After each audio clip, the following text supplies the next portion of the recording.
Hello दोस्तों। Last lecture में हम लोगों ने पढ़ा था इंडियन नेशनल कांग्रेस के फॉर्मेशन के बारे में।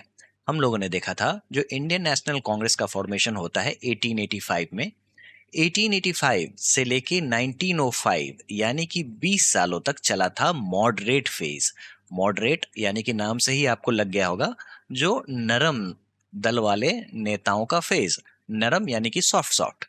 इन्होंने एक नीति अपना रखी थी जिसको हम लोग कहते हैं 3P, यानी कि P for petition, P for prayer and P for protest. देखो, प्रेयर करेंगे, पिटिशन डालेंगे, अगर नहीं बात बनी तो प्रोटेस्ट करेंगे, लेकिन ये भी पीसफुल करेंगे, ठीक है। लेकिन इसका आउटकम क्या निकला? देखो दोस्तों, 20 साल हो गए, आउटकम निकला जीरो। तो फिर लोगों के अंदर गुस्सा तो होगा ही होगा। लेकिन इमीडिएट गुस्सा कैसे आया? तो 1905 में लॉर्ड कर्जन था वहां पे वाइस रॉय। लॉर्ड कर्जन ने अनाउंस कर दिया जो वो बंगाल को पार्टीशन करने वाला है।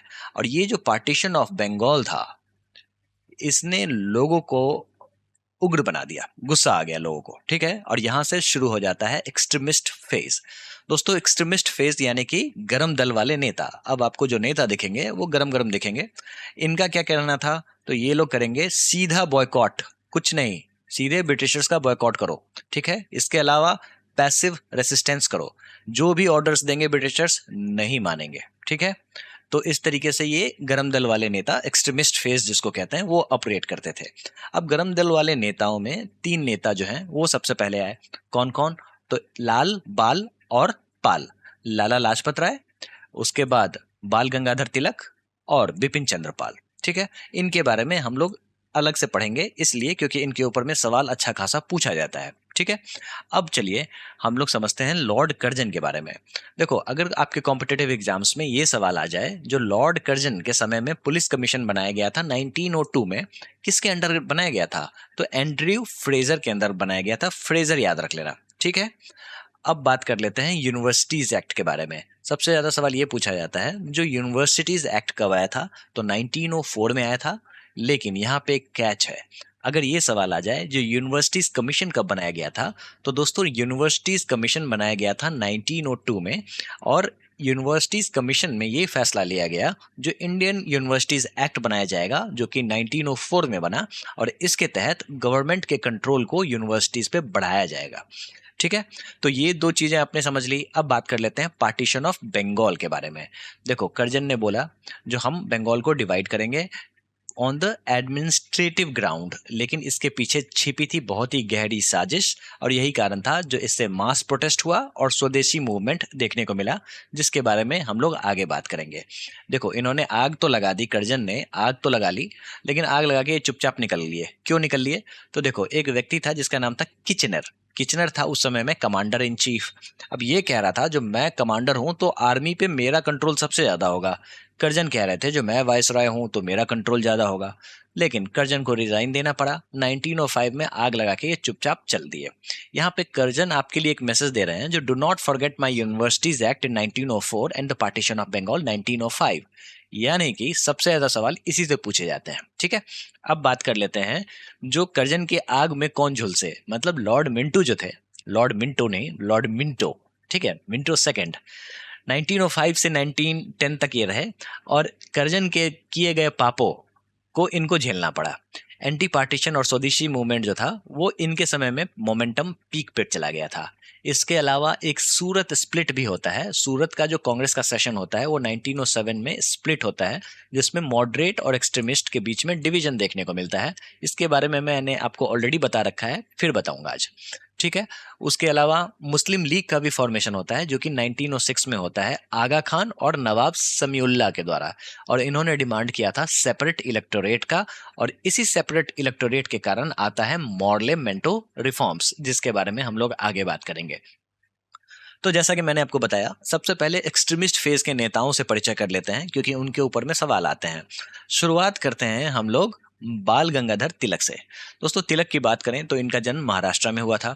इन्होंने दो न्यूज़पेपर लिखना शुरू किया जिसका नाम था केसरी और महारत। यहाँ पे चीज़ों को मैंने क्रोनोलॉजिकली लगा दिया है, क्योंकि अगर सवाल आ गया जो चीज़ों को क्रोनोलॉजिकली अरेंज करो तो वो तो बहुत ही टफ सवाल होगा। लेकिन जब आप चीज़ों को क्रोनोलॉजिकली समझोगे तो फिर पिक्चर क्लियर रहती है हमेशा से, ठीक है। तो इन्होंने केसरी और महारत जो है 2 न्यूज़पेपर की स्थापना की। पूछते हैं सवाल, इसलिए ये चीज़ यहाँ पे मेंशन्ड है। इसके अलावा डेक्कन एजुकेशन सोसाइटी के ये को फाउंडर रहे हैं। बाकी के कौन फाउंडर थे तो याद करो, हम लोगों ने सोशियो रिलीजियस मूवमेंट में पढ़ रखा था। जो रानाडे, चिपलुंकर, अगरकर, इन सभी लोगों ने मिलके डेक्कन एजुकेशन सोसाइटी की स्थापना की थी। दोस्तों ऐसा है, जो ये नेशनलिस्ट मूवमेंट को बढ़ाने में बहुत आगे थे। इन्होंने क्या किया, इन्होंने शुरुआत कर दी गणेश उत्सव की, जो आज भी किया जाता है, ठीक है, और इसके अलावा शिवाजी जयंती की। और ये पब्लिक जो फेस्टिवल था, ये नेशनलिज्म को बढ़ाने में बहुत ही ज़्यादा मदद कर रहा था। उसके अलावा इन्होंने स्वदेशी मूवमेंट भी अपनाया, बॉयकॉट, जो आप हम लोगों ने देखा बंगाल पार्टीशन में, इसके बारे में हम लोग अभी आगे भी बात करने वाले हैं। अब हुआ यूँ, जो 1908 में इनको कैद करके बर्मा भेज दिया गया, मांडले जेल में भेज दिया गया। इसका 6 साल तक ये जेल में रहे। उसके बाद 1916 में ये भारत आते हैं और यहाँ पे आके इन्होंने होम रूल लीग की स्थापना की, जिसको हम लोग आगे पढ़ेंगे। लखनऊ पैक्ट साइन किया, इसके इसके बारे में भी आगे पढ़ेंगे, ठीक है। और 1719 में होम रूल पीक पे गया था और इनकी मृत्यु हो जाती है 1920 में मुंबई में। दोस्तों ये सारी चीजें हम लोग क्यों पढ़ रहे हैं, इसलिए पढ़ रहे हैं ताकि आपको किरदार के बारे में पता होना चाहिए, क्योंकि एक्सट्रीमिस्ट फेज में ये बहुत ही इंपॉर्टेंट किरदार थे। आपको जान के आश्चर्य होगा, जब इनकी मृत्यु हुई थी, कैसे मृत्यु हुई थी, तो एक तो इनको निमोनिया हो रखा था और डायबिटीज भी हो गया था। लेकिन जब इनकी मृत्यु हुई, सेम डे गांधी ने अनाउंस किया जो ये लोग अब नॉन कोऑपरेशन मूवमेंट स्टार्ट करने वाले हैं। सेम डे, इन्हीं की मृत्यु के समय में ही अनाउंस किया गया था ये चीज। तो कुछ कुछ चीजें ऐसी हैं, अगर आपको कहानी के रूप में पता होती हैं तो चीजें आसानी से रिकॉल हो जाती हैं, ठीक है। बात कर लेते हैं लाला लाजपत राय की। ये भी इक्वली इंपॉर्टेंट है और अक्सर सेंट्रल गवर्नमेंट के एग्जामिनेशन में सवालों के रूप में देखे जाते हैं, ठीक है। 1865 में पंजाब में इनका जन्म हुआ, बस इतना याद रख लो, काफी है। उसके बाद ये इन्फ्लुएंस थे आर्य समाज से, स्वामी दयानंद सरस्वती से। इनके बारे में हम लोगों ने ऑलरेडी सोशियो रिलीजियस मूवमेंट में पढ़ रखा है, ठीक है। उसके बाद इन्होंने पंजाब नेशनल बैंक की स्थापना की थी, लक्ष्मी इंश्योरेंस कंपनी की भी स्थापना की थी, ये चीज जान लो, पूछा हुआ सवाल है। यूपीएससी, सीएपीएफ, सीडीएस, एसएससी, सब में ये सवाल पूछा गया है, ठीक है। इसके अलावा इनको भी बर्मा डिपोर्ट कर दिया जाता है, लेकिन सभी नेताओं को एक साथ नहीं करते हैं। देखो, इनको 1907 में करते हैं और आपको तिलक को 1908 में करते हैं, तो डिफरेंस है, अलग अलग करते हैं, ठीक है। और इसके अलावा ये यूएसए जाते हैं और वहां पे इंडियन होम रूल लीग की स्थापना करते हैं। 1914 से लेके 1919 तक वो वहीं पे रहे थे, ठीक है। इसी बीच में इन्होंने Indian home rule league of America की स्थापना की थी, ठीक है। उसके बाद जब ये रिटर्न होते हैं तो नेशनल कॉलेज इन्होंने खोला था लाहौर में, ठीक है। इसके अलावा उर्दू डेली, वंदे मातरम भी इन्होंने स्टार्ट किया था। अब अगर आपको इन्फॉर्मेशन नहीं पता है और आपके सामने सवाल दे दिया जाए जो इसमें से कौन ऐसा व्यक्ति था जिसने उर्दू डेली, वंदे मातरम को स्टार्ट किया था, तो फिर लाला लाजपत राय आप गेस नहीं कर पाओगे, क्योंकि ये ऐसा लगता नहीं है जो इन्होंने उर्दू डेली स्टार्ट किया होगा। तो इसीलिए आप चीजों को यहाँ पे समझ लो, फिर बाद में मैं आपको क्वेश्चंस कराता रहूंगा, अभी बहुत टाइम है, ठीक है। उसके बाद all India trade union Congress, इसकी स्थापना भी जब हुई थी 1920 में, तो इन्होंने प्रिजाइड किया था। इसके अलावा 1928 की बात कर लेते हैं, इंपॉर्टेंट है। साइमन कमीशन आया था भारत में, इसको हम लोग पढ़ेंगे जब इसका समय आएगा। तो ये उनका विरोध कर रहे थे और इसी बीच में इनको लाठी लग जाती है 17 नवंबर 1928 को। ये लाठी से, जो इनके सर पे लाठी लगती है तो इनकी मृत्यु हो जाती है। इसके अलावा एक और चीज समझ लो, जो पंजाब केसरी इनको कहा जाता है, लॉयन ऑफ पंजाब। तो ये थे आपके लाला लाजपत राय। अब यहाँ पे जितने भी बोल्ड वाले पॉइंट्स मेंशन है ना, इनके ऊपर में ऑलरेडी सवाल पूछा जा चुका है, इंपॉर्टेंट है, ठीक है। चलिए अब बात कर लेते हैं बिपिन चंद्रपाल। बिपिन चंद्रपाल के ऊपर में ज्यादा सवाल नहीं आते हैं, लेकिन इनको आपको समझना होगा। पहले ये कट्टर हिंदूवादी थे, बाद में इन्होंने ब्रह्मो समाज को अपना लिया था। इसके अलावा इन्होंने न्यू इंडिया वीकली जर्नल जो होता है उसकी शुरुआत की थी। काम क्या था, तो देखो, ये थे एक्सट्रीमिस्ट फेज के नेता, तो इसीलिए बॉयकॉट करते थे। स्वदेशी मूवमेंट इन्होंने अपनाया था। स्वदेशी का मतलब ये हुआ, जो चीजें हमारे भारत में बनी हैं उसी का इस्तेमाल हम लोग करेंगे। जो उस समय में ब्रिटेन क्या कर रहा था, ये फिनिश्ड गुड्स को इतना ज्यादा हमारे यहाँ पंप कर रहा था, क्योंकि ब्रिटेन में आया हुआ था आपको इंडस्ट्रियल रिवोल्यूशन, तो फिर फिनिश्ड गुड्स बहुत ही ज्यादा थे, तो फिनिश्ड गुड्स को हमारे भारत में जम के पंप करता था। तो इन्होंने सोचा जिसका बहिष्कार करना है। इन्होंने क्या सोचा, जितने भी एक्सट्रीमिस्ट नेता थे उन्होंने बहिष्कार किया था और इसी को स्वदेशी मूवमेंट कहा गया था। इसके अलावा इन्होंने नेशनल एजुकेशन में काम किया था, स्वराज पैसिव रेसिस्टेंस, जिसके बारे में मैंने ऑलरेडी बता दिया। देखो 1911 के बाद इन्होंने एक्टिव पॉलिटिक्स से संन्यास ले लिया था, लेकिन कुछ कुछ लिखते रहे थे। दोस्तों अब बात कर लेते हैं पार्टीशन ऑफ बंगाल की 1905। बहुत इंपॉर्टेंट है, बहुत ज्यादा सवाल आते हैं, ठीक है। और इसके अलावा स्वदेशी बॉयकॉट मूवमेंट जो कि 1905 से 1908 के बीच में पीक पर था, ठीक है। चलिए चीजों को समझते हैं।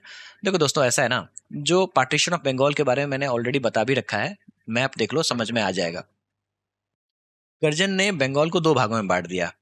कौन कौन भाग वो समझ लो, पूछ देते हैं कभी कभी। एक था आपको ईस्ट बंगाल एंड आसाम, ये रहा आपका ईस्ट बंगाल एंड आसाम।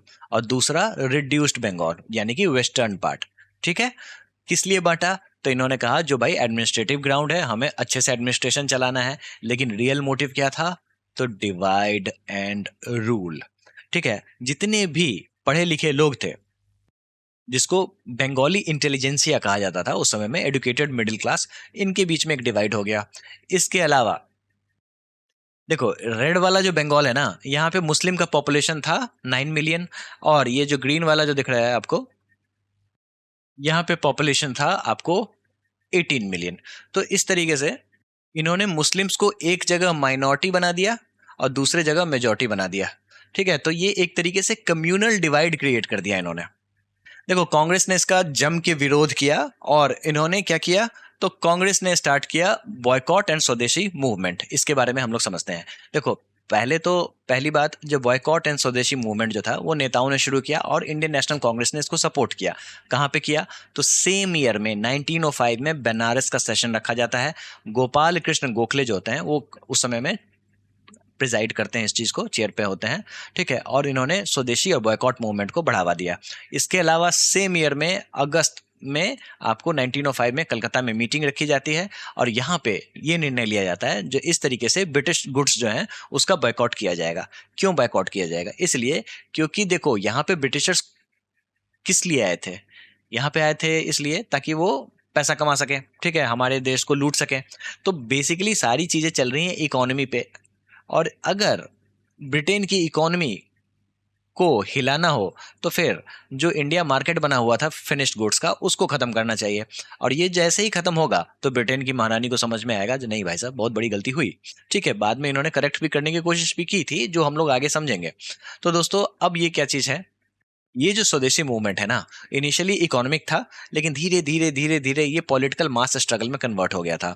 अब जो लीडर्स थे, जो मॉडरेट्स थे, वो चाहते थे जो ये लिमिटेड बॉयकॉट ही रहे। लेकिन एक्सट्रीमिस्ट जो थे लाल बाल और पाल और अरबिंदो घोष, ये चाहते थे ये ऑल इंडिया मूवमेंट रहे।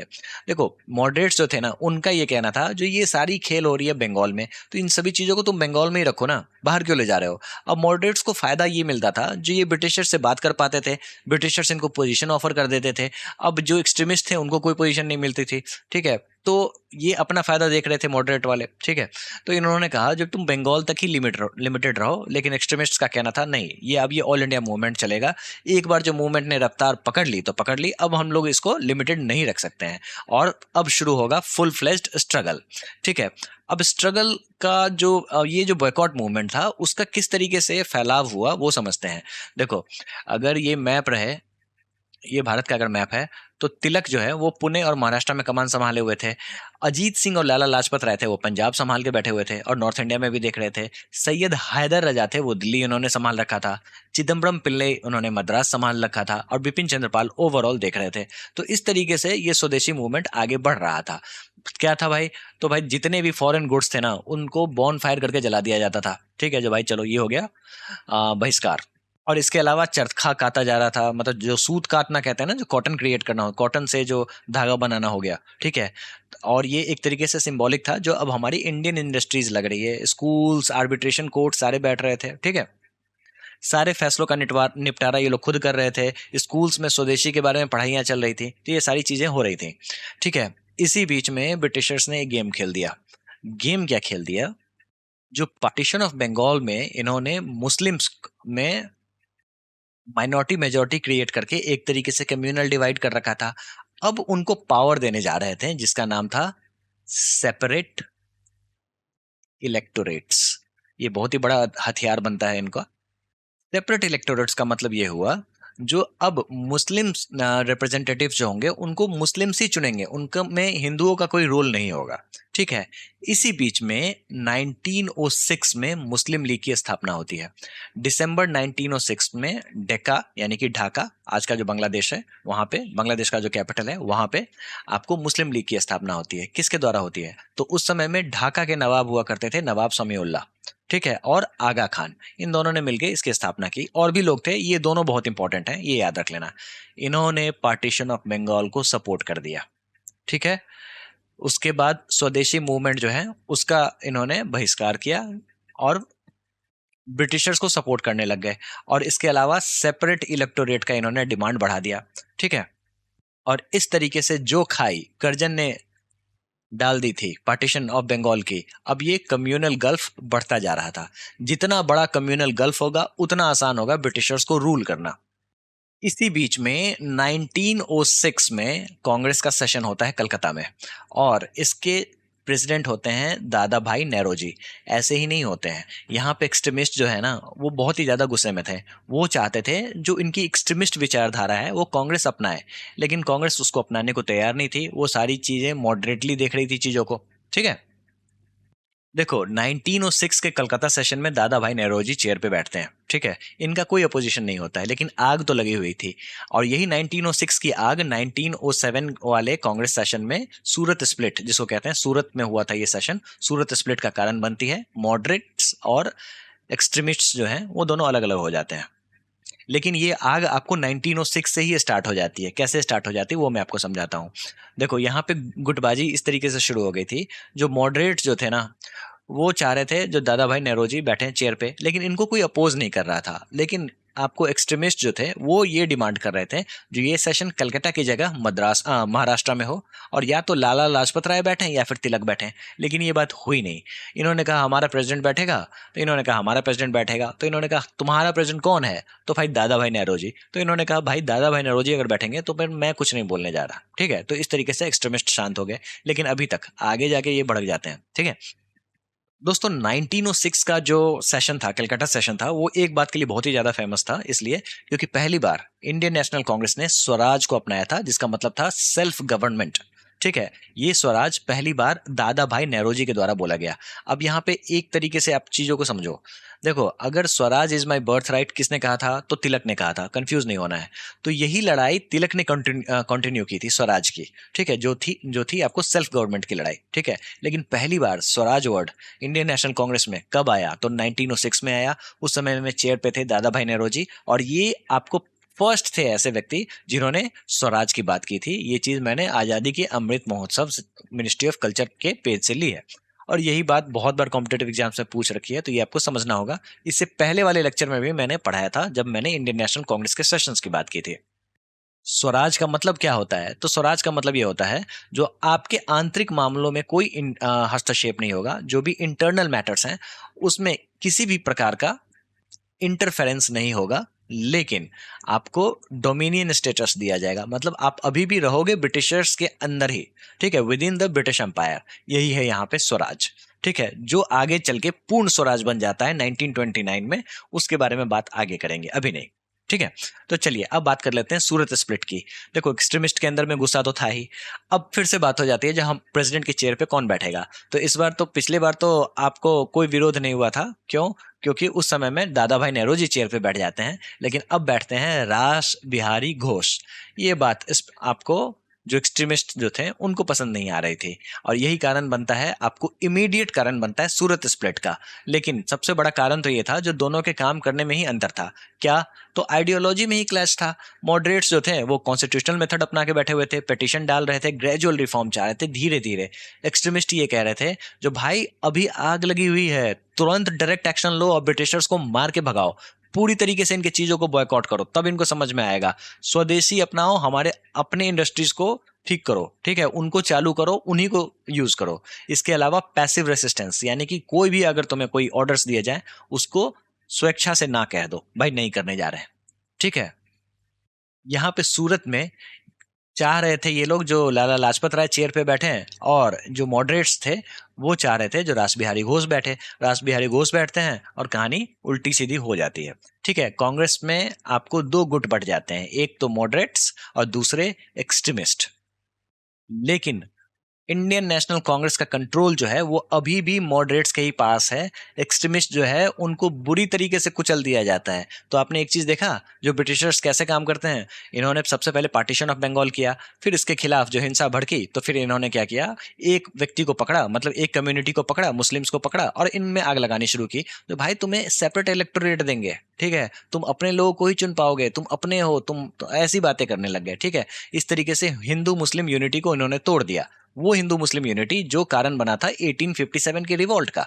तो आप देख रहे हो जो किस तरीके से Britishers divide and rule policy का काम कर रहे हैं, ठीक है। और यहाँ पे क्या हुआ, यहाँ पे जब इनको खबर मिली जो इंडियन नेशनल कांग्रेस में टूट हो चुकी है, तो इन्होंने क्या किया, इन्होंने मॉडरेट्स को बुला के बात माननी शुरू की, चीजों को समझाना शुरू किया और एक्सट्रीमिस्ट पे ब्रूटली इन्होंने चढ़ाई कर दी। क्या किया इन्होंने, जो तिलक को अरेस्ट कर लिया, 1908 में भेज दिया बर्मा, तुम जाओ बर्मा जाओ, ठीक है। इसके अलावा औरबिंदो घोष जो थे, इन्होंने राजनीति से संन्यास ले लिया और ये पौंडीचेरी चले गए और यहाँ पे इन्होंने बनाया ऑरोविल। ऑरोविल क्या है, तो भाई यहाँ पे इन्होंने संन्यास ले लिया, यहाँ पे अपनी दुनिया बना के बस बस गए। बिपिन चंद्रपाल की बात कर लेते हैं, तो इन्होंने भी रिटायरमेंट ले लिया। लाजपत राय जो है ये ब्रिटेन के लिए निकल लेते हैं, उसके बाद ये यूएस जाते हैं। तो आपने एक चीज देखा, जो इंडियन नेशनल कांग्रेस की स्थापना होती है, ठीक है, मॉडरेट्स के द्वारा चलाई जाती है, फिर आता है एक्सट्रीमिस्ट फेज। एक्सट्रीमिस्ट फेज में आने के बाद एक्सट्रीमिस्ट जो होते हैं वो एक तरीके से आपको मॉडरेट से अलग हो जाते हैं और दो गुट में बढ़ जाते हैं। लेकिन कांग्रेस का कंट्रोल जो है वो अभी भी आईएनसी यानी कि इंडियन नेशनल कांग्रेस के पास ही है, ठीक है। और ये एक्सट्रीमिस्ट जो थे इसके बाद कोई ऑर्गेनाइजेशन नहीं बना पाते हैं, ठीक है, कोई ऑल्टरनेट ऑर्गेनाइजेशन नहीं क्रिएट कर पाते हैं और इस तरीके से जो नेशनल मूवमेंट स्टार्ट हुआ था वो डिक्लाइनिंग फेज में एंटर कर जाता है। तो जो चीजें 1905 से पीक पे पहुंची थी, मतलब शुरुआत हुई थी, वो 1908 तक जाते जाते डिक्लाइन होना शुरू हो जाती है, ठीक है। और इसका फिर से रिवाइवल होता है होम रूल मूवमेंट 1916 में।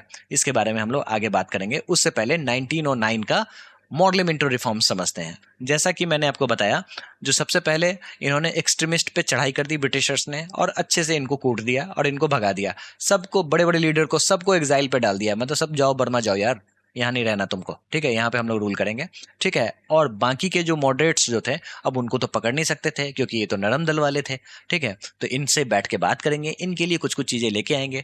तो इनके सामने आया मॉडल मिंटो रिफॉर्म्स, जिसको इंडियन काउंसिल एक्ट भी कहते हैं, 1909। यहाँ पे मैंने इंपॉर्टेंट पॉइंट्स मेंशन कर दिए हैं, ठीक है, यही आपको पढ़ना है, लेकिन चीजों को आपको समझना होगा तभी आपको चीजें क्लियर होंगी। ये थोड़ा सा कॉम्प्लेक्स चीज है, वो मैं आपको अभी समझा देता हूँ। बाकी याद करने की बातें होंगी तो बस इतना ही याद करना है। जो हाईलाइट कर दिया है मैंने बोल्ड में वो इंपॉर्टेंट है, जो रेड में कर दिया वो एक्सट्रीमली इंपॉर्टेंट है। क्यों नाम पड़ा इसका मॉडले मिंटो रिफॉर्म? देखो, लॉर्ड मॉडले जो थे ये थे secretary of state for India. Lord Minto जो थे ये थे वाइस रॉय ऑफ इंडिया, ठीक है, जिनको फादर ऑफ कम्युनल इलेक्टोरेट भी कहा जाता है। दोस्तों, जैसा कि हम लोगों ने देखा 1906 में मुस्लिम लीग की स्थापना होती है और ये डिमांड कर रहे होते हैं सेपरेट इलेक्टोरेट्स का। मुस्लिम्स को चाहिए अपना रिप्रेजेंटेटिव, जो इनको मिलता है मॉडले मिंटो रिफॉर्म्स के तहत इंडियन काउंसिल एक्ट 1909 में, ठीक है। एक जगह तो बहुत ही बढ़िया सवाल था जो पूछा गया था, जो सेपरेट इलेक्टोरेट कैसे मिलता है। ऑप्शन में था इंडियन काउंसिल एक्ट 1909 और मॉडले मिंटो एक्ट 1909। अब लोग कंफ्यूज, जो भाई इसी को तो मॉडले मिंटो रिफॉर्म्स कहते हैं, लेकिन एक्ट का नाम तो था इंडियन काउंसिल एक्ट। तो आपको ये याद रखना है, ठीक है, ये तो रिफॉर्म है एक तरीके का। अब क्या है ना, जो अब यहाँ पे एक बार चीजों को पढ़ेंगे फिर चीजों को समझेंगे फिर से पढ़ेंगे। एक्सपेंडेड काउंसिल यानी कि जो इंडियन काउंसिल एक्ट आया था इसमें काउंसिल को एक्सपेंड कर दिया गया। सेंट्रल लेजिस्लेटिव काउंसिल में पहले 16 मेंबर थे, अब इसको बढ़ा के 60 मेंबर कर दिया गया। देखो, अब इंडिया में जो वाइस रॉय होते हैं उनके एग्जीक्यूटिव काउंसिल में अब इंडियन भी अलाउ हो गए थे। एसपी सिन्हा जो थे वो पहले ऐसे व्यक्ति थे जो कि वाइस रॉय के एग्जीक्यूटिव काउंसिल में ज्वाइन करते हैं एज अ लॉ मेंबर। पूछा जाता है सवाल, इसलिए मैंने इसको बोल्ड कर दिया है। इसके अलावा जो नॉन ऑफिशियल मेजोरिटी है, क्या होता है नॉन ऑफिशियल मेजोरिटी, वो मैं आपको समझाऊंगा, ठीक है। उनको सिर्फ प्रोविंसेस में अलाउ किया जाता है और आपको काउंसिल में अलाउ नहीं किया जाता है। लेकिन यहाँ पे भी ऑफिशियल्स जो होते हैं वो कंट्रोल में रखते हैं चीज़ों को। यहाँ पे थोड़ी चीज़ें कंफ्यूज हो रही होंगी, मैं क्लियर कर दूंगा अभी, ठीक है। इसके अलावा जो भी मेजोरिटी हैं, जो भी कह लो, उनका लिमिटेड राइट्स होता है। बजट को डिस्कस तो कर सकते हैं, रेजोल्यूशन ला तो सकते हैं, सवाल तो पूछ सकते हैं, लेकिन सब में रिस्ट्रिक्शन लगा हुआ है। अब चीज़ों को हम लोग समझते हैं, ठीक है। चलो, बीच में एक लाइन ड्रॉ कर देता हूं मैं। देखो, एक है आपका वाइस रॉय, इतना तो समझ में आता है। इसके पास है आपको executive council. Executive council, council यानी कि परिषद, यहाँ पे लोग होंगे। अब जो ये लोग हैं ना, ये क्या करते हैं, ये एडमिनिस्ट्रेशन देखते हैं। ठीक है, इतना क्लियर हो गया। तो जितना भी एडमिनिस्ट्रेशन का काम है ये वाइसरॉय एग्जीक्यूटिव काउंसिल देखता है। अब यहाँ पे जो भी लोग होते हैं ना, वो आपको स्पेशलिस्ट होते हैं। तो फिर लॉ मेंबर के रूप में आपको एसपी सिन्हा ने ज्वाइन किया था after Morley Minto reforms after Indian Council Act 1909। इतना क्लियर है। अब आ जाओ लेजिस्लेटिव के बारे में, अब खिचड़ी पकेगी। अब इन्होंने लेजिस्लेटिव रिफॉर्म लाया था जो एक तरीके से हवा मिठाई थी। हवा मिठाई क्या होती है ना, जो आप खाओगे लगेगा कुछ खाया ही नहीं। ठीक है, लगेगा बहुत कुछ खाया लेकिन लगेगा ही नहीं कुछ खाया। तो वही वाली बात है, कैसे है वो समझते हैं। देखो ये है आम आदमी, क्लियर है। आम आदमी को ऊपर तक भेजना है। यहाँ पे है आपको प्रोविंशियल लेजिस्लेटिव काउंसिल। ठीक है, इसके ऊपर में है सेंट्रल लेजिस्लेटिव काउंसिल। रास्ता इधर से है, ऐसे करके चीजें आएंगी। अब जो ये प्रोविंशियल लेजिस्लेटिव काउंसिल्स हैं, इसमें कैसे आएंगे, इलेक्शन से आएंगे। लेकिन इलेक्शन कैसा, डायरेक्ट या फिर इनडायरेक्ट। तो दोस्तों ये चीज याद रख लेना, यहाँ पे इनडायरेक्ट इलेक्शन हो रहे हैं भारत में। ठीक है, डायरेक्ट इलेक्शन आपको मॉन्टेग चेम्सफोर्ड रिफॉर्म से होते हैं जो 1919 में आता है। मॉर्लेमेंटो रिफॉर्म्स में इनडायरेक्ट इलेक्शन होता है, डायरेक्ट नहीं होता है। अब इनडायरेक्ट कैसे होता है वो मैं आपको बता देता हूँ। देखो लोकल बॉडीज जो होते हैं ना, ठीक है, वहां पे एक तरीके से इलेक्टोरल कॉलेज बनाया जाता है। इलेक्टोरल कॉलेज मतलब वो लोग चुनने का काम करेंगे। वो कुछ लोगों को पिक करते हैं, ठीक है, और इनको रिप्रेजेंट करते हैं प्रोविंशियल लेजिस्लेटिव काउंसिल में। तो एक एंट्री हो गई। इसके अलावा कुछ जो जमींदार हैं, कुछ यूनिवर्सिटीज़ हैं, ठीक है, जो बड़े बड़े लोग हैं, एमिनेंट्स हैं, उनको भी अधिकार होता है जो कुछ लोगों को नॉमिनेट कर सकें। ऐसा क्यों दिया गया है, इसलिए क्योंकि ये हमेशा चाहते थे ब्रिटिशर्स जो मैं मेजोरिटी में रहूं। क्यों, क्योंकि ये जो जमींदार हैं उनको डायरेक्ट फायदा पहुंच रहा है, यूनिवर्सिटीज़ को डायरेक्ट फायदा पहुंच रहा है, तो ये तो कभी सरकार के खिलाफ जाएंगे नहीं।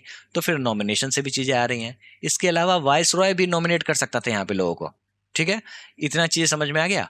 अब यहाँ पे आपको एक और कैटेगरी है, ऑफिशियल्स, नॉन ऑफिशियल्स। यहाँ पे जो भी इलेक्शन चुन के जो आ रहे हैं ना, जो इनडायरेक्टली इलेक्ट होके आ रहे हैं, वो सारे के सारे नॉन ऑफिशियल्स हैं। ऑफिशियल्स कौन है, तो ये वाइसरॉय के अपने आदमी हैं। इनको भी वोटिंग राइट्स दिया गया है। ठीक है, और ये वाइसरॉय के अपने आदमी हैं जो कि वाइसरॉय का काम देखते हैं। ठीक है, तो इन्हें भी आपको लेजिस्लेटिव काउंसिल्स में बिठाया जाता है, सेंट्रल लेजिस्लेटिव काउंसिल्स में बिठाया जाता है। तो इस तरीके से आपने देखा जो किस तरीके से प्रोविंशियल लेजिस्लेटिव काउंसिल्स में इतने सारे लोग बैठे हुए हैं। अब ऐसा है, जो ये जो नॉन आपको ऑफिशियल लोग हैं, अब इसकी संख्या जो है वो प्रोविंशियल लेजिस्लेटिव काउंसिल में तो बढ़ सकती है, लेकिन सेंट्रल लेजिस्लेटिव काउंसिल में नहीं बढ़ सकती है। अगर चीज़ें ऊपर ऊपर समझ में आ रही हैं फिर भी ठीक है, कोई दिक्कत नहीं है, इतना घुसने की जरूरत नहीं है, मैं बस चीज़ों को समझा दे रहा हूँ, वो काफ़ी है। ठीक है, तो आपने ये देखा, जो अभी एक हम लोगों ने प्रोविजन देखा, जो नॉन ऑफिशियल्स जो थे ना, वो प्रोविंशियल लेजिस्लेटिव काउंसिल में मेजॉरिटी में थे, लेकिन सेंट्रल लेजिस्लेटिव काउंसिल्स में नहीं थे। सेंट्रल लेजिस्लेटिव काउंसिल में लोग कैसे पहुंचते थे, तो वो प्रोविंशियल लेजिस्लेटिव काउंसिल जो होता है ना, वही चीज़ों को भेजता है ऊपर, मतलब वही रिप्रेजेंटेटिव करता है, रिप्रेजेंटेशन करता है, चुनकर भेजता है। ठीक है, तो यहाँ पे भी आ गया। यहाँ भी आपको वाइस रॉय जो है वो भी चुन के भेज सकता है, यहाँ पे नॉमिनेट कर सकता है। ठीक है, इसके अलावा आपको जितने भी जमींदार हैं वो डायरेक्ट सेंट्रल लेजिस्लेटिव काउंसिल में भी नॉमिनेट कर सकते हैं। ठीक है, अब यहाँ पे जो नॉन ऑफिशियल्स जो है ना, उनकी संख्या हमेशा कम रहेगी, और ऑफिशियल्स जो है उनकी संख्या हमेशा ज़्यादा रहेगी। और यही कारण है जो वाइस रॉय जो है वो अपने आप में वीटो होल्ड करता था। वीटो कहने का मतलब जो कोई भी बात ऐसी है जो जमीन से उठ के आ रही है, वाइस रॉय को नहीं पसंद है, बात को वहीं पे खत्म कर दिया जाएगा। तो इस तरीके से चीजें हो रही थी। तो आपने ये देखा, जो पहली बात यहाँ पे इनडायरेक्ट इलेक्शंस हो रहे हैं। इसके अलावा आपको ये जो सेंट्रल लेजिस्लेटिव काउंसिल था वो पहले था 16, उसको बढ़ा दिया जाता है, 60 कर दिया जाता है। यही इन्फॉर्मेशन हमें मिलती है मॉडलिंग रिफॉर्म से।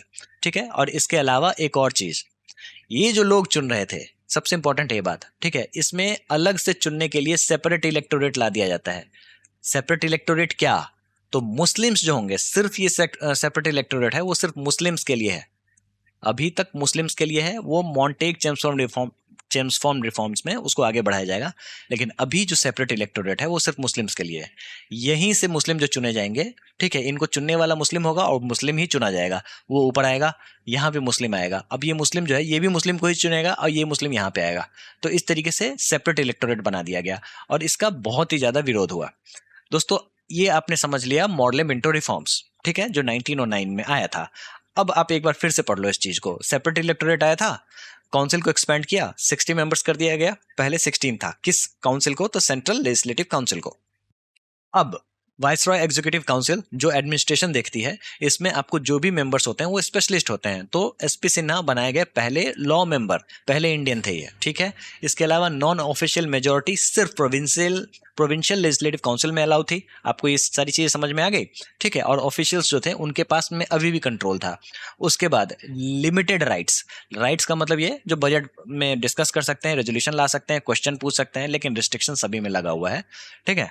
तो इस तरीके से चीजें हो रही थी। चलिए अब हम लोग बात करेंगे होम रूल मूवमेंट के बारे में। ये देखो ऐसा है ना, जो आयरलैंड में एक तरीके का मूवमेंट चल रहा था। क्या मूवमेंट चल रहा था? तो वो लोग भी डिमांड कर रहे थे जो वो लोग सेल्फ रूल कर सकें, लेकिन ब्रिटिशर्स के अंदर ही, जो ब्रिटेन है उसके अंदर ही रूल होना है ये सारी चीजें। और ये था आपको आयरिश होम रूल मूवमेंट। वहां से आई थी एक महिला जिनका नाम था एनी बेसेंट, ठीक है। एनी बेसेंट के बारे में हम लोगों ने ऑलरेडी पढ़ रखा है थियोसॉफिकल सोसाइटी में, ठीक है, के बारे में, जब ये थियोसॉफिकल सोसाइटी को का स्थापना करती हैं, ठीक है। लेकिन अब यहाँ पे होम रूल की बात हो रही है। अब ये जो थी महिला, इन्होंने होम रूल की क्रांति भारत में भी फैलाई। इन्होंने सपोर्ट लिया तिलक का, बाल गंगाधर तिलक जो थे, इन्होंने इंडियन होम रूल लीग की स्थापना की। कहाँ पे? पुणे में। याद रख लेना, पूछते हैं सवाल। जो बाल गंगाधर तिलक ने कहाँ पे किया था? तो पुणे में। एनी बेसेंट ने कहाँ पे किया था? तो इन्होंने आरडीआर में किया था, ठीक है। तो ये चीज आपको समझ में आ गई। आरडीआर कहाँ पे है? तो मद्रास में है, ठीक है। अब ये जो होम रूल तिलक ने बनाया था, उस वो काम कहाँ कर रहा था? तो महाराष्ट्र में कर रहा था, लेकिन बॉम्बे में नहीं कर रहा था। कर्नाटका में कर रहा था, सेंट्रल प्रोविंसेस में कर रहा था, और बिरार में कर रहा था। एनी बेसेंट ने जो बनाया था वो ऑल ओवर इंडिया में काम कर रहा था, लेकिन ये बना कहाँ पे था? तो एडीआर महाराष्ट्र मद्रास में। इतना याद रख लेना।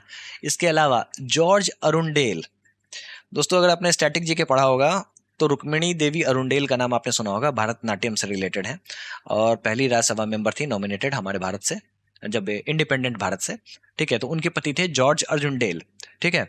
तो वो उस समय में ऑर्गेनाइजिंग सेक्रेटरी थे।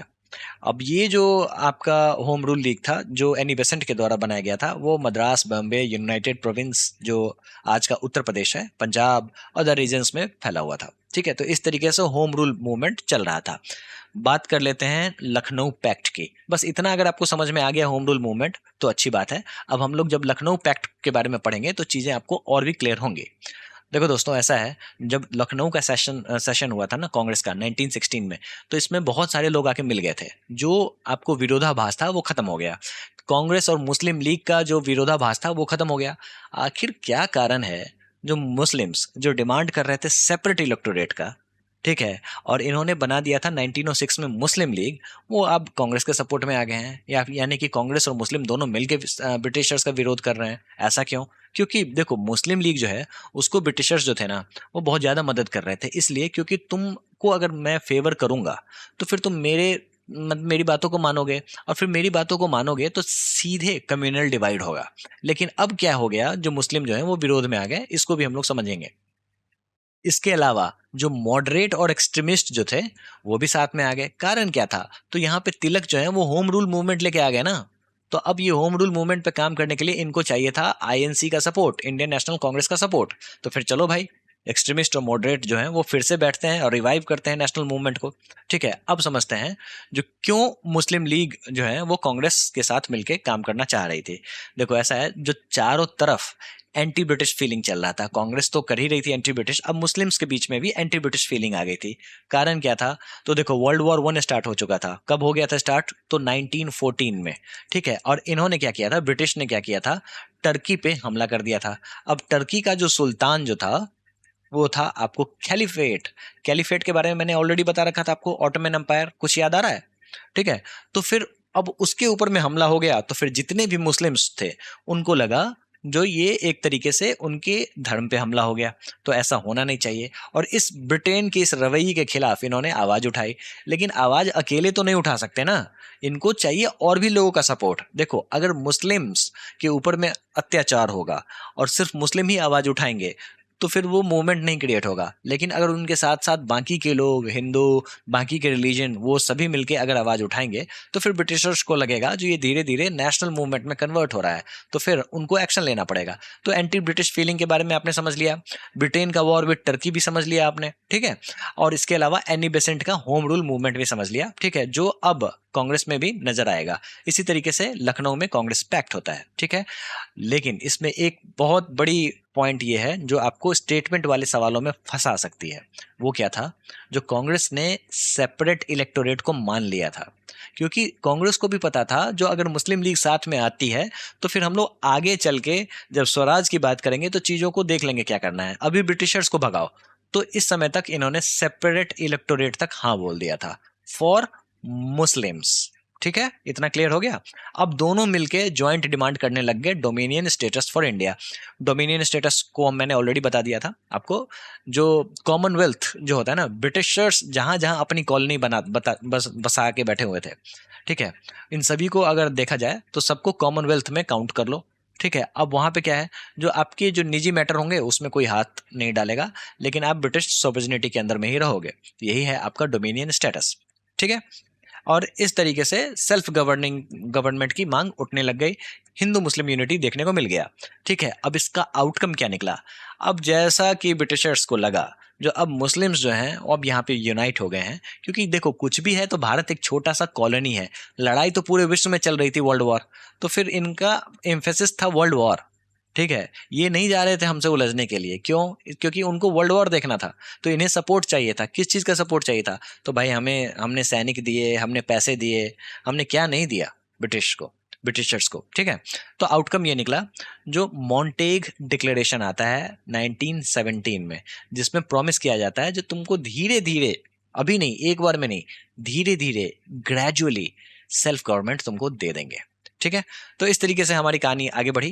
दोस्तों ये सारी जो कहानी चल रही है इसमें बहुत सारे रिवोल्यूशनरीज भी आपको देखने को मिलेंगे जिनको इन सभी कहानियों से मतलब नहीं था। मतलब ये ब्रिटेन से सीधे मुंह बात ही नहीं करेंगे, हमें इंडियन नेशनल कांग्रेस से भी कोई मतलब नहीं है, ठीक है, हम सीधा वॉर करेंगे, वी आर रिवोल्यूशनरीज, जिसको कहते हैं क्रांतिकारी। अब इनको अगर हम लोग अलग अलग चैप्टर्स में समझे तो ये लेक्चर हो जाएगा कम से कम 15 घंटे का, जो उतने काम का नहीं है आपके एग्जामिनेशन के लिए। तो सबसे इंपॉर्टेंट ये है जो इसको टेबल के माध्यम से ही देखें, जो भी इंपॉर्टेंट पॉइंट्स हैं वो मैंने यहाँ पे अलग से दे दिए हैं, एक एक करके देखते हैं। आपको याद करना है तो सिर्फ ये टेबल याद कर लोगे, इतना दूर अगर आपने याद कर लिया तो काम हो जाएगा, ठीक है। तो चलिए पहले चीजों को समझते हैं, और फिर जब मैं आपको एमसीक्यूज कराऊंगा तो फिर सारी चीजें ऑटोमेटिकली क्लियर हो जाएंगी। देखो रिवोल्यूशनरी से जो भी कॉम्पिटेटिव एग्जाम्स में सवाल आएंगे ना, वो वन लाइनर फॉर्मेट में ही होते हैं, लेकिन होंगे जरूर, क्योंकि मॉडर्न इंडिया से सवाल तो भाई रहते ही रहते हैं, सबसे ज्यादा सवाल पूछे जाते हैं। तो फिर करना क्या है, तो आपको टेबल देखना पड़ेगा और कुछ नहीं, बार बार देखो चीजें याद हो जाएंगी, ठीक है। चलिए अब हम बात कर लेते हैं। देखो एक था वायम मंडल, नहीं पूछेगा, चेपकर ब्रदर्स के बारे में ज्यादा पूछा जाता है। इन्होंने एक संस्था बनाई थी वायम मंडल पूना में, और ये जो चेपकर ब्रदर्स जो है ना, इन्होंने क्या किया था, जो आपको ब्रिटिश ऑफिशियल्स थे जिनका नाम था रैंड और एरेस्ट, बस इतना ही याद रख लेना, पूरा पूरा नाम याद रखने की जरूरत नहीं है। इसकी इन्होंने हत्या कर दी थी, इसलिए क्यों? क्योंकि जो प्लेग आया था पुणे में उसका इन्होंने मिसमैनेजमेंट किया था। दोस्तों याद करो, आपको प्लेग जब आया कब आया था, तो 1896 में फैली थी। दोस्तों याद करो, जब हम लोगों ने इंडियन नेशनल कांग्रेस की स्थापना के बारे में पढ़ा था तो पहले उसका मुख्यालय होने जा रहा था, मतलब शुरुआत उसकी होने जा रही थी पुणे से, लेकिन वहां पे कोलेरा का आउटब्रेक हो गया था, अब यहाँ पे प्लेग उखड़ गया, ठीक है। तो 1896 में प्लेग आता है, ठीक है। तो यहाँ पे चेपकर ब्रदर्स जो होते हैं वो उन्होंने दो ब्रिटिश ऑफिशियल्स को सल्टा दिया, मार दिया, ठीक है। अब बात कर लेते हैं मित्र मेला, बहुत ज्यादा पूछा जाता है, ठीक है। इसको वी सावरकर ने बनाया था, जो था एक तरीके का सीक्रेट सोसाइटी, जो बाद में अभिनव भारत से मर्ज हो जाता है। अभिनव भारत भी इन्होंने ही बनाया था, सावरकर ब्रदर्स ने बनाया था, ठीक है। देखो सावरकर तीन भाई थे, सबसे इंपॉर्टेंट थे विनायक दामोदर सावरकर, वी सावरकर, ठीक है। तो आपने अभिनव भारत के बारे में समझ लिया, इसको कहीं कहीं आपको यंग इंडिया सोसाइटी भी कहते हैं, YIS, ठीक है। चलो इतना आपने समझ लिया। एक और इम्पोर्टेंट है अनुशीलन समिति, ये पहले शुरुआत में मिदनापुर में बनी थी, और प्रमथ नाथ मित्रा, ये बस याद कर लेना। देखो बेसिकली ये था जिम्नास्टिक क्लब, लेकिन धीरे धीरे ये रिवोल्यूशनरी ग्रुप में बदल जाता है। तो ये इन्फॉर्मेशन तो है जो आपको चीज़ें समझ में आए, बाकी अगर आपको याद करना है तो बस इतना ही याद कर लेना, काफ़ी है। दोस्तों स्वदेश बंधन समिति, अश्वनी कुमार दत्ता, ठीक है, पार्टीशन ऑफ बंगाल 1905 में हुआ था, उसी समय ये बनाया गया था। ठीक है, उसके अलावा अनुशीलन समिति 1907 में बनाया गया था, और ये पुलिन बिहारी दास के द्वारा डेक्का में बनाया गया था। उसके बाद भारत माता सोसाइटी अजीत सिंह सूफी अंबा प्रसाद के द्वारा बनाया गया था, और ये किस लिए बनाया गया था, तो किसानों में एक तरीके से अनरेस्ट था, ठीक है, और इसको नेशनलिज्म से जोड़ के एंटी ब्रिटिश प्रोपेगेंडा क्रिएट किया गया था। उसके अलावा एक बहुत इंपॉर्टेंट है, बहुत बार सवाल पूछते हैं, HRA Hindustan Republican association, Kanpur में ये बनाया गया था। कब, तो 1924 में। ठीक है, और ये सचिंद्र नाथ सान्याल के द्वारा बनाया गया था, और सचिंद्र नाथ सान्याल के द्वारा बनाया तो गया था, लेकिन इसका फिर से रिवाइवल होता है, जो हम लोग आगे देखेंगे। लेकिन आपको ये समझना होगा, जो 1924 में ये बनाया गया था, 1925 में काकोरी कॉन्स्पिरेसी होती है, जिसके बारे में हम लोग आगे पढ़ेंगे। ठीक है, ये क्या है, तो बेसिकली ब्रिटिशर्स का सोना लूटा जाता है ट्रेन से। ठीक है, चलिए अब हम लोग बात कर लेते हैं भारत नौजवान सभा। पूछा जाता है, लाहौर में भगत सिंह ने इसको बनाया था, ये यूथ ऑर्गेनाइजेशन था। उसके बाद HSRA 1928 में हिंदुस्तान सोशलिस्ट रिपब्लिकन एसोसिएशन। ठीक है, वही जो HRA था अब वो HSRA बन जाता है, सोशलिस्ट इसमें जुड़ जाता है। चंद्रशेखर आजाद भगत सिंह ने इसको दिल्ली में बनाया था। ठीक है, और लाहौर का जो कॉन्स्पिरेसी केस था, आगे पढ़ेंगे, वो इसके लिए बहुत ही ज्यादा फेमस हुआ था, इनके ऊपर में लाहौर कॉन्स्पिरेसी केस लादा गया था। ठीक है, तो देखो फॉन्ट यहाँ पे गलत है, लेकिन यही सारी चीजें आपको मैंने यहाँ पे दे दी है, इसलिए क्योंकि ये आपके नोट्स का पार्ट होगा। बस जो भी इंपॉर्टेंट पॉइंट है वो मैंने बोल्ड कर दिया है, उतना पढ़ लोगे काम हो जाएगा। चीजों को क्रोनोलॉजिकली अरेंज कर दिया है, इसलिए अगर ये पूछ दिया जाए जो कौन कब बना था, तो वो भी चीजें क्लियर हो जाएंगे। दोस्तों ये तो थी हमारे हिंदुस्तान की चीजें। आपको अब्रॉड में भी चल रही थी, आपको एक तरीके का संघर्ष, उसको भी समझना होगा। पूछा जाएगा इंडिया होम रूल सोसाइटी किसने बनाया था, तो श्यामजी कृष्णा वर्मा लंदन में इन्होंने बनाया था 1905 में। कब की बात है, तो जब पार्टीशन ऑफ बंगाल हुआ था उसी समय की बात है ये। ठीक है, इसके अलावा अभिनव भारत जो है उसका लंदन वाला ब्रांच, अब्रॉड ब्रांच 1906 में आया था सामने में, सावरकर ने ही बनाया था। और इन्होंने इंस्पिरेशन किससे ली थी, तो कार्बोनारी। कार्बोनारी क्या है, तो कार्बोनारी भी एक तरीके का सीक्रेट सोसाइटी था, इटालियन सीक्रेट सोसाइटी था। ठीक है, तो यानी कि सरकार ने सरकार के खिलाफ षड्यंत्र रचना है, इसीलिए सीक्रेट सोसाइटी बनाई जा रही है। ये तो भाई SS का टंग ट्विस्टर हो गया, खैर छोड़िए। इंडियन इंडिपेंडेंस लीग कैलिफोर्निया में तारकनाथ दास 1907 में। ठीक है, और ये एक तरीके से गदर पार्टी का प्रीकर्सर था, यानी कि आने वाले समय में गदर पार्टी बनती है। कहाँ पे बनती है, कैलिफोर्निया में बनती नहीं, सैन फ्रांसिस्को में बनती है। ठीक है, गदर पार्टी आपको 1913 में लाला हरदयाल के द्वारा सैन फ्रांसिस्को में बनती है। कैलिफोर्निया से कंफ्यूज मत हो जाना, दोनों ऑप्शन देखने को मिल जाएंगे आपको। ठीक है, उसके बाद ये क्या था, तो एक तरीके से रिवोल्यूशनरी ग्रुप था, इन्होंने गदर पेपर भी लॉन्च किया था। ठीक है, इसके अलावा बर्लिन कमेटी, देखो 1914 में वर्ल्ड वॉर फर्स्ट स्टार्ट हो जाता है, इसी समय में बर्लिन कमेटी भी बनाई जाती है। कहाँ पे, तो बर्लिन में बनाई जाती है। यहाँ पे लाला हरदयाल, वीरेंद्र नाथ चट्टोपाध्याय, ये सारे लोग मिलके बनाते हैं, और यहाँ पे चाह रहे थे जो जर्मनी जो है वो हेल्प कर दे ब्रिटिश रूल के खिलाफ काम करने के लिए, और जर्मनी की हेल्प से हम लोग चाह रहे थे जो आज़ादी ले लें उसी समय में। ठीक है, जो हो ना सका। 1915 की बात कर लेते हैं, यहाँ पे provisional government of India launch कर दिया जाता है, मतलब हमारे देश के बाहर आपको देश की आज़ादी दे दी जाती है। ठीक है, प्रोविजनल गवर्नमेंट बिठा दिया जाता है, कहाँ पे, तो काबुल में। किसके द्वारा, तो किंग महेंद्र प्रताप के द्वारा। ठीक है, और ये फर्स्ट गवर्नमेंट इन एक्साइल था, याद कर लेना, पूछते हैं सवाल। क्यों, क्योंकि वर्ल्ड वॉर फर्स्ट चल रहा था, इन्होंने बोला जो भाई देखो हमने प्रोविजनल गवर्नमेंट बना दिया है, तुम इसको सपोर्ट कर दो। ठीक है, अगर उसको सपोर्ट कर दोगे तो तुम ऑटोमेटिकली ब्रिटेन के खिलाफ रहोगे। तो फिर चाह रहे थे जो जर्मनी, टर्की और अफगानिस्तान जो है वो सारे मिलकर सपोर्ट कर दें इस चीज को।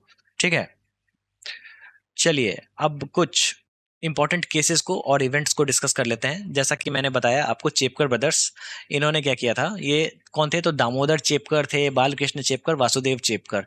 इन्होंने पूना में रैंड और एरेस्ट को मार दिया था।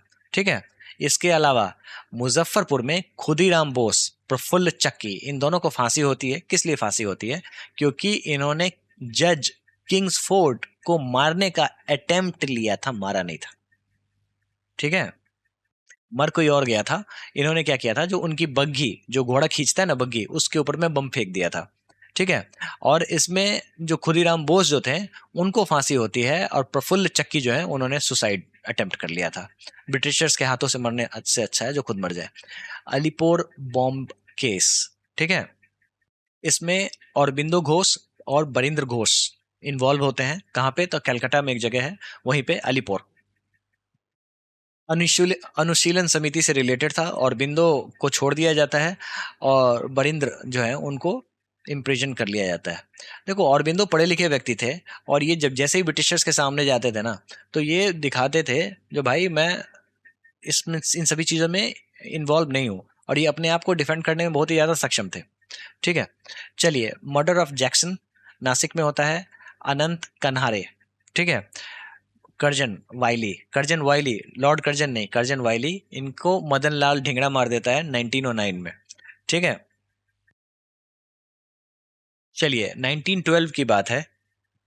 देखो, ये नाम आप याद रखो, रास बिहारी बोस। दोस्तों, एक थे रास बिहारी घोष, जो कि थे मॉडरेट, जो कि जिन्होंने सूरत स्प्लिट में प्रिजाइड किया था, इंडियन नेशनल कांग्रेस में प्रिजाइड किया था। एक थे आपको रास बिहारी बोस, ये एक्सट्रीमिस्ट थे।